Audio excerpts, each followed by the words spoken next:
What difference did you see from Graham in the second half as opposed to what he was doing in the first half?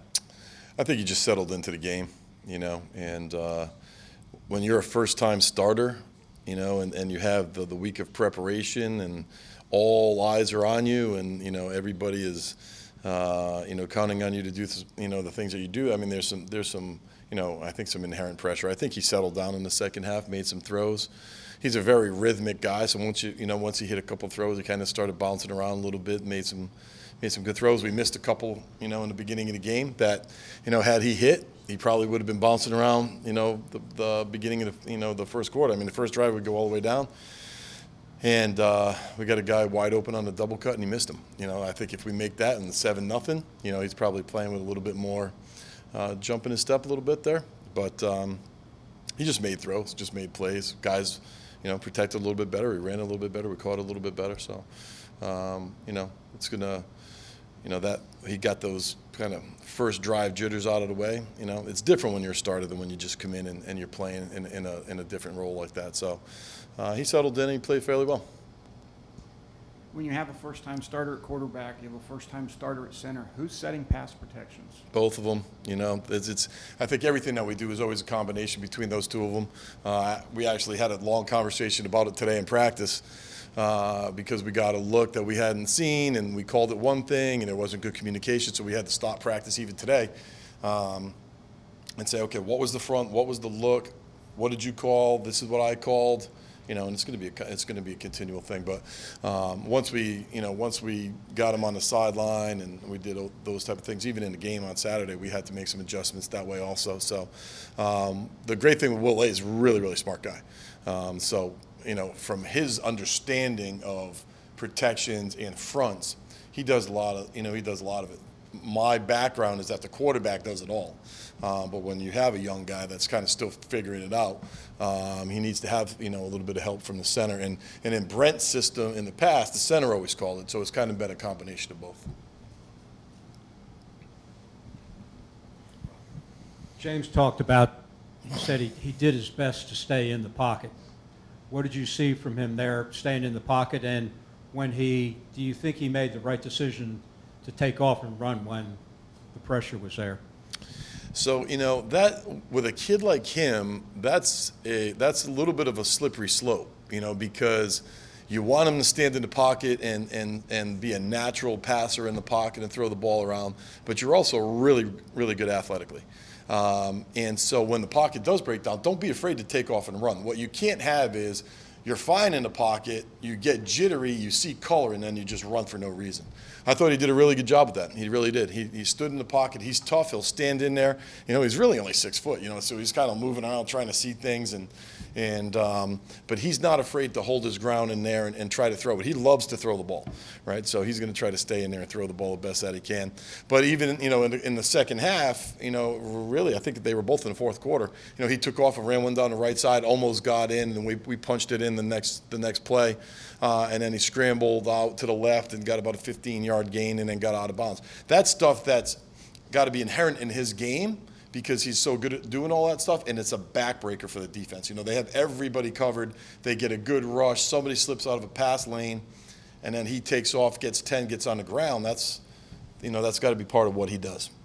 I think it was Malachi who said after the game that he felt like the entire offense as a whole probably felt a little more comfortable, ran a little smoother when they were in that 2-minute tempo. Mm-hmm. Was that something that you saw when you went back and watched it? Yeah, and I think that it's also because of that point in the game, there's a sense of urgency, and a really really defined idea of what has to get done. I have to make a play. You kind of get on edge a little bit that, hey, we can get this thing going. We've moved the ball. We have some confidence. Let's go out and make plays. And, again, we talked about, starting fast in that first series. I think if we make we have a good play, Malachi put the kid to sleep on the outside on a double cut, and we just overthrew it. We just missed it. I think had you hit that, you probably get a little bit more momentum and you keep going and that type of thing. So we definitely have to get off to a better start. I know it's been widely publicized. I don't know if we've scored in the first quarter or whatever, but that's something that we can't just always have to come from behind.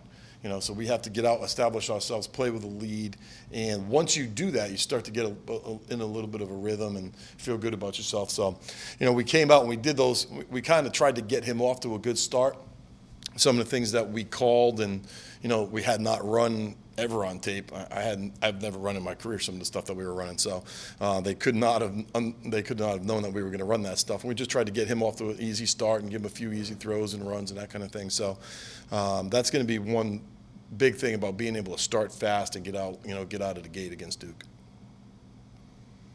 I guess something that you talked about last week that kind of piqued my interest a little bit was when you're talking about James making the throw to Jalen against Temple in the second half, right down the middle, and you said a month ago he probably wouldn't have been able to do that or would have thought to do that. What are some other examples of that you have seen from the offense as a whole? Well, I mean, even on Saturday, the thing that we talked about with James specifically was his footwork in the pocket, right? We had talked about he was dropping too deep in the pocket and he was kind of putting the tackles at risk. He fixed that completely. So he stood in there, and that part of the reason why he was standing in there was because he took the coaching. He said, listen, I can't be that deep. I'm going to hurt the protection. So he stood and threw it. And he knew we threw a couple balls, that were reads, and it was all based on the coverage and that type of thing. And he stood his ground. He took the snap. He knew where he wanted to go, and he made a great throw. So that's the building blocks with the quarterbacks as far as the passing game goes. But the adaptation to all the different fronts that we were seeing, all the different movement. We talked about that in the beginning of the week last week that, Carolina was going to be a big movement team and how are we going to block all of those type of things. We blocked them better against Carolina than we had it, previously. We saw the tight ends getting in the mix, and we threw a couple balls to the tight ends.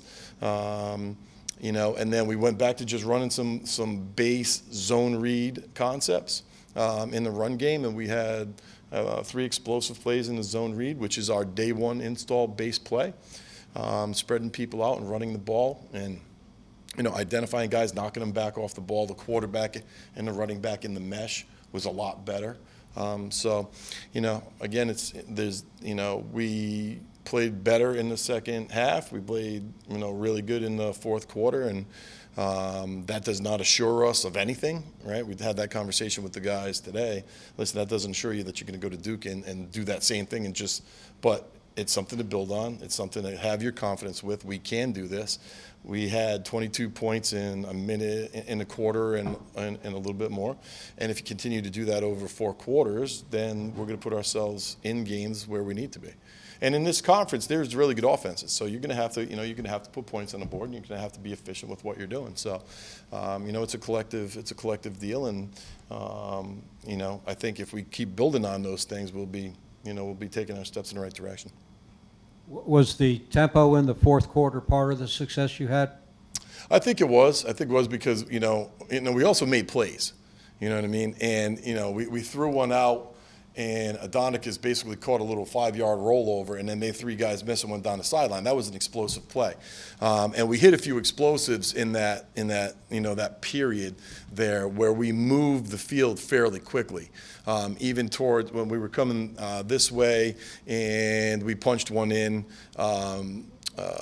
JP had a really long run, so you have an explosive run, so you're carrying a lot more of the field and not grinding out 4-yard run, 4-yard run, 2-yard run, 5-yard throw, which is great, but you also have to have the ability to throw it over people's heads. And there's a fine line between the amount of turnovers that you have in a game and the amount of explosive plays that you have in a game. And if you can really maximize your explosives and really minimize the turnovers, you're going to be a much more efficient and explosive offense, because it's difficult at any level to go 3 yards, 2 yards, 5 yards, 6 yards, and really grind the ball out, especially, where we are right now. So we made some plays. We threw it down the field, a couple guys, and then James got out for a long run. And so we were taking chunk plays 8, 9, 10 yards at a time, which moved the ball pretty rapidly. With watching Duke and kind of scouting them and everything, when you look at their pass rush ability, particularly their defensive ends, what are you kind of seeing from that group? Yeah, that keeps me up at night a little bit. You have to be able to change your launch points. 51 is a natural pass rusher. I mean, He's got a great speed move. He can come up and under on you.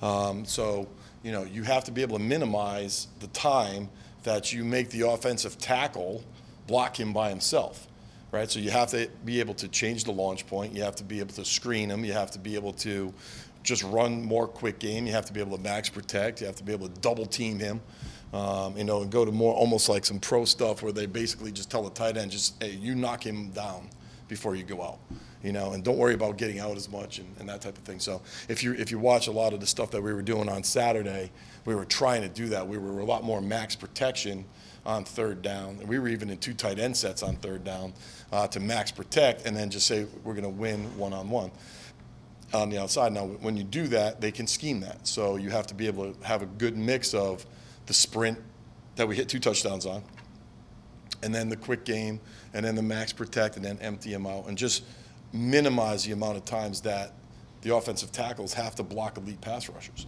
And that's part of our job, you know, coaching-wise.